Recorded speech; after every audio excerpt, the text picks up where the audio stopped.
We're here in section 7.2. Section 7.2 is about rational exponents.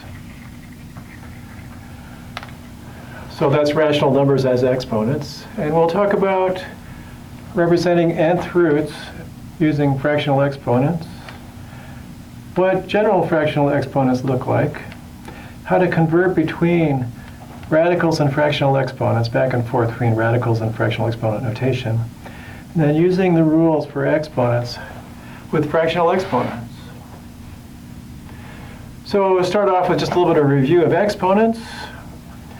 Our first encounter with exponents had to do with positive integer exponents, n equals 1, 2, 3, and so on, where a to the n represented the quantity a multiplied by itself n times. So it stands for repeated multiplication. That means a to the first is 1 factor of a squared is 2 factors of a cubed is 3 factors of a, and so on. So that's how it starts, but you know how math is, it never quite ends.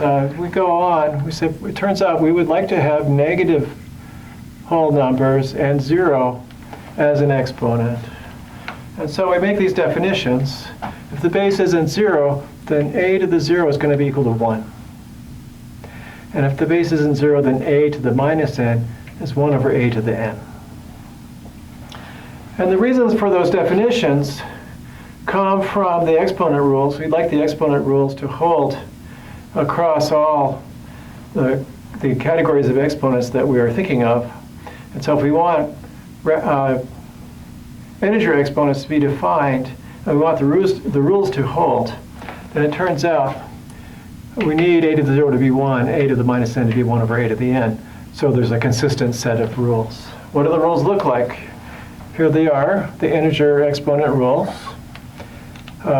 So n and m are integers.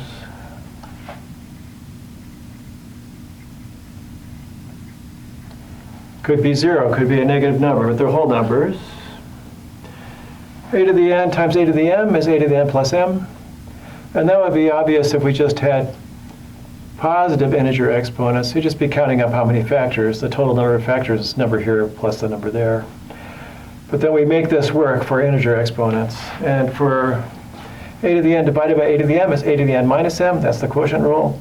And here's power to a power. A to the n raised to the nth power is a to the n times m power. So those are all the rules that have to do with using the same base. Oh, here's one over here too. The negative exponent rule, a to the minus n is 1 over a to the n. That's basically the definition. If n is a positive integer, but we're saying this holds if n is any integer, including 0. All right. And then we have these other two rules. A times b raised to the nth power is a to the n times b to the n, and a over b to the nth power is a to the n over b to the n. So we carry those rules forward. Those are our 6 exponent rules. We'll be using them with rational numbers in a little while. We start off just using them with positive integer exponents. And then we have to make the assumption here that the m is less than n, so I don't get something that's not defined over here. And then we create some more exponent notation for integer exponents, and then we can carry out these rules for any integers. We said it's valid unless the quantities are not defined. How could they not be defined? We could be dividing by 0, or we could have 0 to the 0 power, because 0 to the 0 is not defined. I didn't write it here. I should write it. 0 to the 0 is undefined. So as long as we're not dividing by 0 or not raising 0 to the 0 power, these quantities are all defined, and all these exponent rules are going to work. So that's the beginning of our rational exponent section. I'll be back in a second with the second installment.